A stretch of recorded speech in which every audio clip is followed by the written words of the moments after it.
Our entrepreneur this week is in the hotel business and he has done that for decades.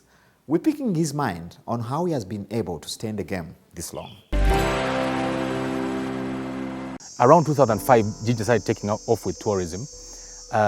We just happened to be there, right time, right place. Of course, when you have a beautiful location, tourists will naturally come when they can easily access. When the roads get better, when electricity is there, when water is there, people start coming to you. When populations get bigger, tourism comes. So if you're in the right place at the right time, you succeed. Of course, as Uganda changes, you have to adapt. In the beginning, it was all about keep it lean, be effective, be efficient. The little business that is there, market it as much as you can. Probably word of mouth was more important than now marketing.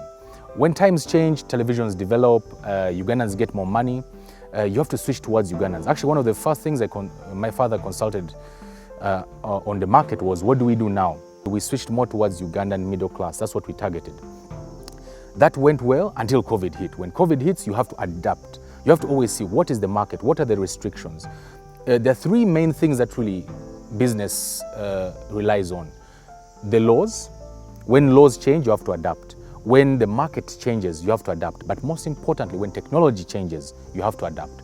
So you have to read the future. Your job as a CEO is to read the future. And I read the future when it came to middle class. I read the future when it came to lockdowns. Actually, I'm so proud. In January of 2020, we were already adapting towards lockdown. So the principles are you have to be honest with yourself. You have to think what is most efficient. You have to look at the future. You have to adapt to culture, both work culture and your workers. You have to understand people's needs, whether it's religious needs, whether it's cultural needs. The tribe is important. There's white people from Australia, which are different from white people from America. You learn how to feel the market, especially when you talk. When you talk to people, you listen to people. Listening is the most important thing. In sales, you have to listen to the person because you can't help someone without listening to their needs. So be open. The world is not so complicated. It's very big, but the signal is very small. If you can read the signal of the people, you will adapt. The design of our rooms is very African. We had cement beds at home in the 90s, and my dad was like, okay, if we're building a hotel, let's just put the cement beds there. You don't have to clean underneath because it will always be clean. It's just cement. Actually, I used to make jokes with clients that if you can break the bed, the night is free. So even the style, the papyrus, the African design on the curtains and things like that, it's basically about if we did not copy the Western world too much and we did our own things and developed without, imagine we were never colonized, how would these rooms look like? This is his idea of how modern Uganda would look like. It is a very hard, competitive industry. So you have to differentiate yourself somehow. What we do is we're very family focused. We have a botanical garden. We try to be more different, a bit different than others who play the same music, who have the same sort of parties. We're like, no, we are in Ginger. What is special about Ginger? The relaxation, the source of the Nile, the adventure. So when people go for adventure, rafting, ziplining, bungee jumping, this is the place they come to relax. So we want to be the place that everyone relaxes at. We're out of town. So when you're out of town, you're not close to the party. You go to the party, you come back later. So we're like, we are the place to relax. It's more like getting in touch with nature. You walk around barefoot. You have family around, children. Kingfisher managed to take to a garden in a bush in 1999 and make a resort. That was crazy. If you talk to all the old people around, they'll tell you this was crazy to turn a farm out of town, so far out of town, into a resort, and becomes very famous in the country, maybe even world famous. So, but every step of the way, whenever hard times come, we have survived, we have adapted. My father and my mother as well managed to go through years where, let's say, there was Ebola in Western Uganda, but tourists fear to come here because the country has Ebola, or the country has Marburg, or there's in the north, Kony is in the north of Uganda, but people still manage to come because we try to advertise. And we have actually managed to build a second hotel in Western Uganda called Kingfisher Lodge Kichwamba from this hotel as well.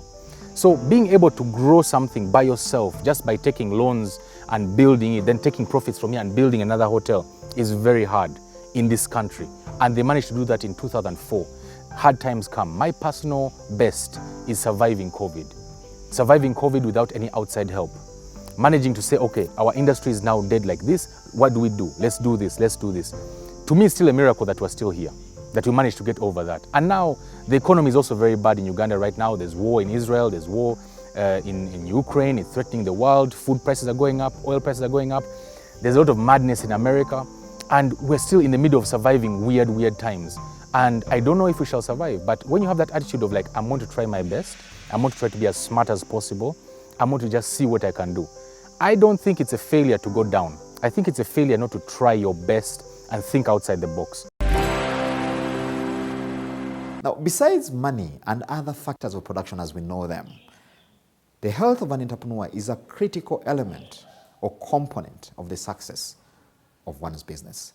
Now, in this segment, we explore why it's important as an entrepreneur to pay attention to the state of your health for success.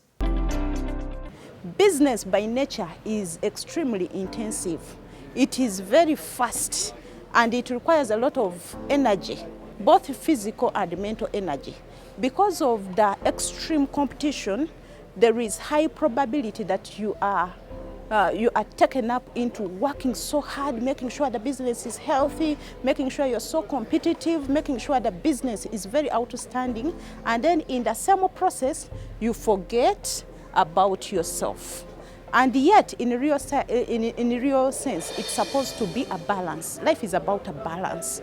You work hard at your business, but also you work hard on your personal health. Because you're the person, you're actually the business. Because it's you who is bringing in the knowledge, the innovation, the energy, the etc. If you're not in good shape, this business will run so well, but for a short period of time.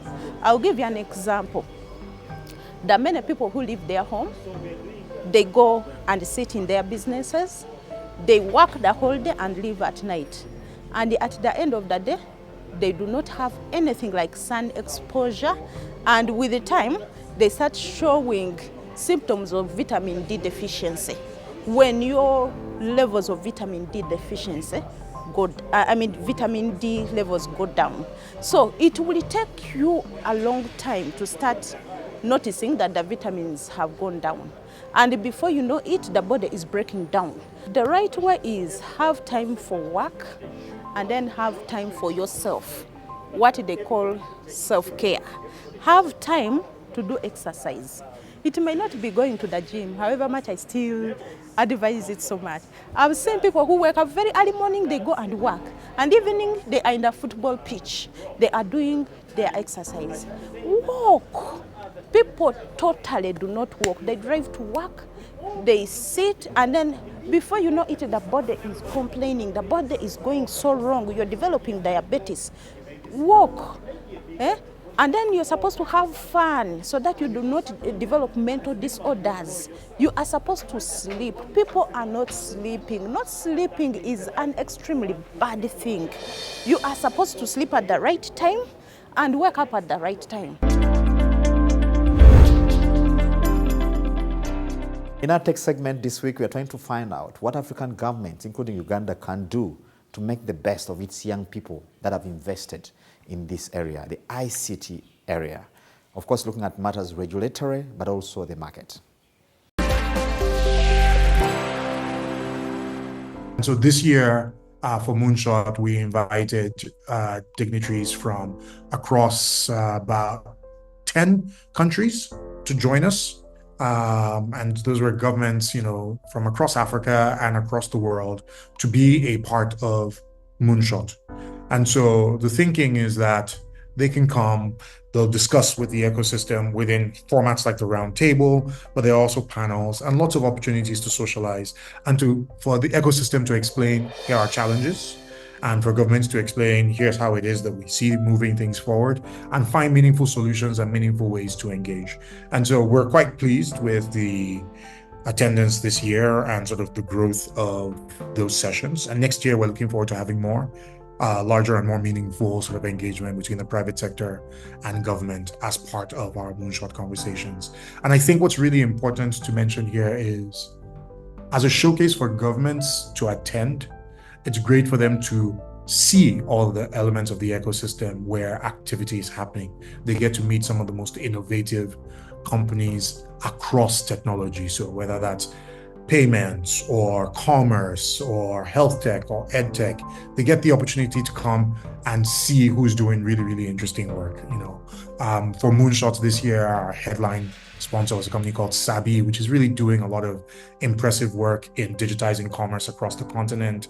We had, major investors like 54 Collective from out of South Africa, talking about the work that they do and the kind of startups that they back. Raynest, which allows African founders to trade across the world, came and showcased their work. You can open accounts in the US, and those are the kind of things that improve our ability to trade with the world, the work that these companies do. And so, the government players who came get to see who's doing interesting work, how are they thinking about their work, and to engage with them in meaningful and interesting ways. So I think the most common mistake in regulating fintechs across the continent is a lack of meaningful engagement by the government with the fintechs and vice versa.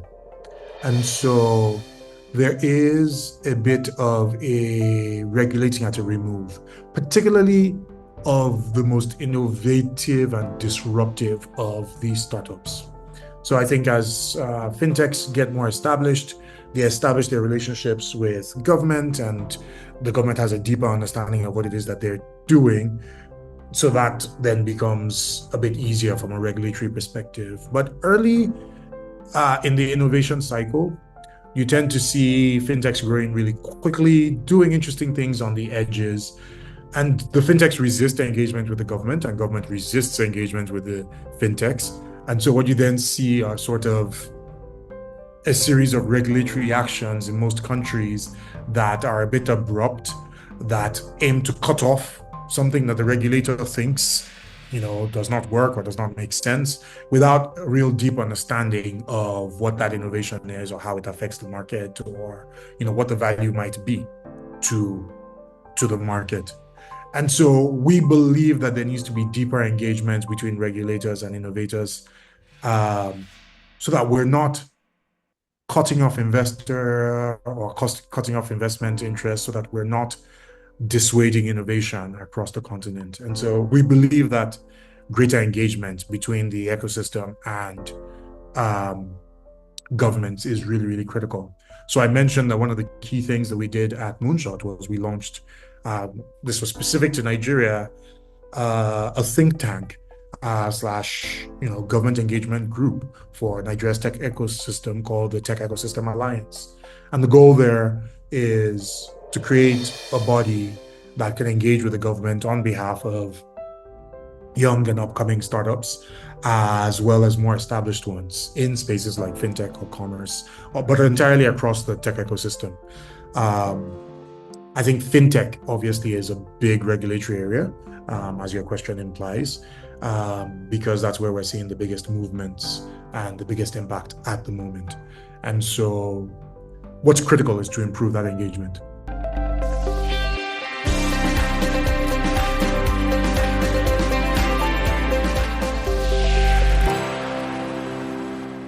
With that, we've come to the end of this week's edition of Money and Market. Thank you for being part of the show. Now, from me and team, again, we'd like to attract you and bring you on board on our digital channels for the engagement to go on. Like we always say, business is a going concern.